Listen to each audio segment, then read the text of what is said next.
What is on your pancake? Oh!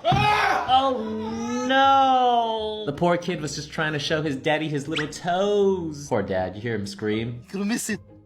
Ah! Not the end of the world if your child falls off a chair. Should they have been in a booster seat or a child seat that could have strapped them down? Sure. These things happen. Your child at that age is pretty durable. The size of their heads are a lot bigger than the rest of their body for a reason, right? They have a built-in helmet. Of course, you should avoid any reason for your child to fall off a chair and hit their head. If your baby falls off the chair while eating, make sure your baby doesn't choke on the food that's in their mouth because they're gonna start crying and they could aspirate on the food. That's what happened to someone I know. Their baby was eating, they were standing on the chair, their baby falls off, baby starts crying, mom's freaking out trying to calm the baby down, while the baby starts choking on the food that's in their mouth because they were crying. If that happens, your baby will probably be going unresponsive and you will have to flip the baby over and start doing some back slaps to get that food dislodged from your baby's throat. Hi.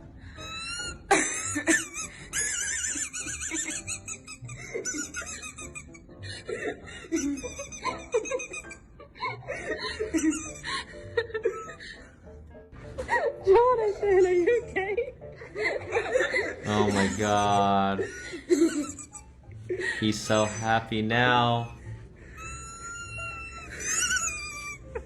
He's not gonna be laughing when they have to take that thing out. Boy, for some reason or another, swallows the family dog toy. Oh no. The only way I see this toy coming out of this kid is surgery. The dog toy is not gonna digest in his stomach. They're gonna have to cut him open. Does he know that yet? He's acting like he don't know that yet. Parents, keep your kids, I guess keep your kids away from the dog toy? You can't do that. It's a dog toy. Oh my god. Kids are so stupid. How do you swallow a dog toy?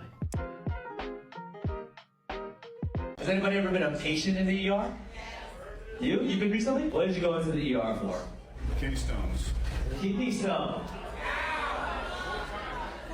4 times? 4 times? Stop drinking the fucking beers, asshole. Change up the diet, man. Soda's too good. Soda's just too good. Don't you hate working in healthcare? We know exactly what you can do to fix the pain and never come to the ER again. Motherfucker, soda's just too good, though. How big was the stone? 4? That's small? What the fuck? Listen, 4 inches is everything you're ever gonna need. I want to talk to you about that. Thank you guys. I'll see you guys after the show. Because your son tested positive for THC, the psychoactive ingredient in cannabis, we're gonna have to admit him for overnight observation and monitoring. What about his brain? Is there a chance that much pot is going to do some damage? I mean, he's only 4. The honest answer is we don't know. There haven't been any long-term studies. This is a child who accidentally ate one of his dad's pot gummies, which does happen. And you're lucky it's only pot gummies. Sometimes kids will get into the medication cabinet and take something a lot more dangerous. Pot, I'd say definitely lesser of the evils. I'm the department social worker. Kiara will help you navigate the next steps. Social workers. What steps? Well, a case like this requires mandatory reporting to child services and sometimes law enforcement. No. Why do you have to involve the police? It's a controlled substance. They're not taking my kid away. Ah, yes. You let the kid get into the drugs. What are we supposed to do? What's the social worker supposed to do? We don't know what your family dynamic is at home. We are just going to take every precaution possible to make sure the kid is safe, which means occasionally calling Child Protective Services to do a review. Yes, realistic. No one is touching my child! In fact, we're leaving. Well, you can't take your son. He could stop breathing. He could I'll have a seizure. observe him at home. Amanda, please. Fuck off, Drew. Get security. If you can't cooperate, I'm gonna have to ask you to leave. Amanda, please. He needs to stay here. And you need to get a fucking hotel. Your son can't leave the hospital, but I can have you removed. Don't you? Yes, the son absolutely should not leave the hospital. He should probably be admitted overnight just to monitor him because it is a baby. He took some pot gummies. Probably shouldn't take him home without supervision from the hospital staff. Mom is understandably very upset, but this is kind of just what has to happen. Sorry. Pretty realistic. Knock, knock. Who's there? Hippa. Hippa who? I can't tell you. What to do if you think someone is overdosing. Signs of an overdose include they are unresponsive, have slow or no breathing, and pinpoint pupils. The first thing you want to do is give naloxone, a medication that can immediately reverse the effects of fentanyl. Over-the-counter naloxone is available for purchase without a prescription and can be found for free at community organizations in your area. Next, call 911 and give them very clear directions on how to get to the person who is overdosing. The faster the ambulance can get to them, the higher their chance of survival. If the individual is still unconscious after 2 to 3 minutes, spray a second dose of naloxone using a new naloxone container in the other nostril. Then lay the person on their side to prevent them from choking on their own vomit, and continue to monitor their condition and be prepared to take further action if needed. Stay safe out there, everyone. We try to keep things light because the sad reality is, people are dying around us. And so if you think about it too seriously all the time, I mean, emotionally, I don't know what it would do to you, but I feel like I would be crying every single second in the ER. And that's not helpful for the next patient who's there for, a broken bone, who's not dying. You have to give it its due and then set a limit on that. I'm going to give this 5 minutes. And even towards the end of my experience at the ER, there were days when I said, you're just going to have to give me 5. And I'd walk into the ortho closet and just breathe and sometimes cry and just take 5 minutes and then go back out. But that's it. After I walked out, that's it. I'm not going to drag this around with me all day. That's it. I've given it its due. I've owned it. And now I'm going to move on and go say something really stupid to someone just for fun. Yeah. Don't underestimate the 5-minute walk outside. Yeah. Into the hall, just into the hallway. Just get out there. Just get into the hallway, reset, and then come back because it's probably a shit show in there. Don't only do it for yourself. Do it for the people who you love, who are around you, who are your coworkers, who has your back. So you can go back in and not be a weight. You can go back in and be the lift. And it's also funny when you walk into a closet for a minute and turn around and there's somebody already in there and they're crying and you're crying. There's always somebody already in there. Always. And then you start laughing. Yeah. Okay. Are we done? I think we're done. You want to get a beer for lunch? Okay. Yeah. I would want to walk in there, just be like, okay, I just want to walk in, maybe just check my phone for a second. I walk in, somebody's already on their phone. They look at me, a little guilty. I look at them. And I just slowly pull out my phone and we're like, okay, yeah, we're good. Okay. And we're just going to chill for 2 minutes together.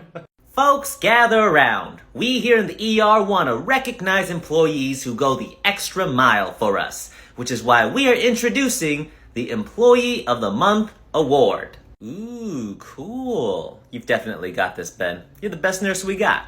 Oh, thanks, Rich. Hello? I mean, you're the best nurse too. I'm sure one of us will win it. And the Employee of the Month Award goes to... Austin! What? Austin has been such a good employee since he came here. Really, a shining light in this ER. Congratulations, Austin. What are we gonna do now? What do you mean? We can't rip on Austin anymore. He's Employee of the Month. The boss loves him. You could snitch on us. Oh no! Hey guys, look what I got! Well done, Austin. Yeah, nice job. Now that I'm Employee of the Month, things are gonna change around here. No more pranks, no more funny business. Rich, get me a double tall latte. Ben, massage my ingrown toenail. No!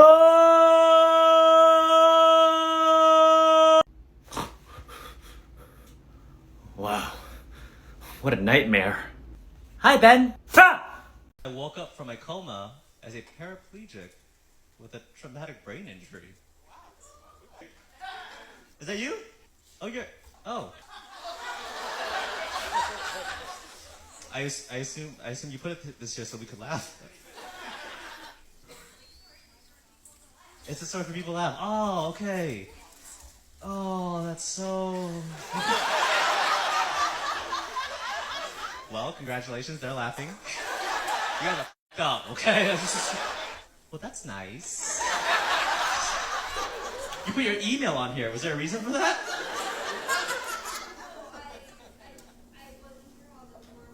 Oh, you weren't sure how to perform yet.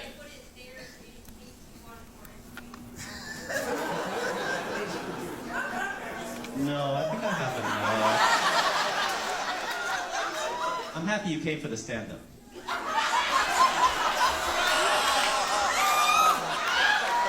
Listen, she put it there, okay?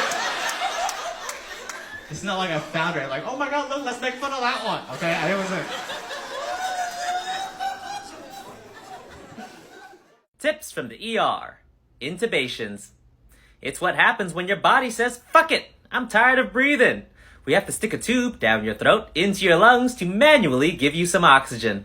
We start with a big fancy blade that pops open your throat and helps guide that life-saving tube into your lungs, while at the same time avoiding that second hole in your throat that goes straight into your stomach. That's right, motherfuckers! You got 2 holes, and God only intended for us to put it in one of them. If this is your first time, don't you worry. We put a generous amount of lube on it to make sure it slips in nice and easy. Once the tube is secured, we hook it up to a machine that'll help you breathe. You might have heard of it. It's called a ventilator. To make sure you don't accidentally wake up and freak out, we pump your bloodstream full of medications to make sure you stay asleep.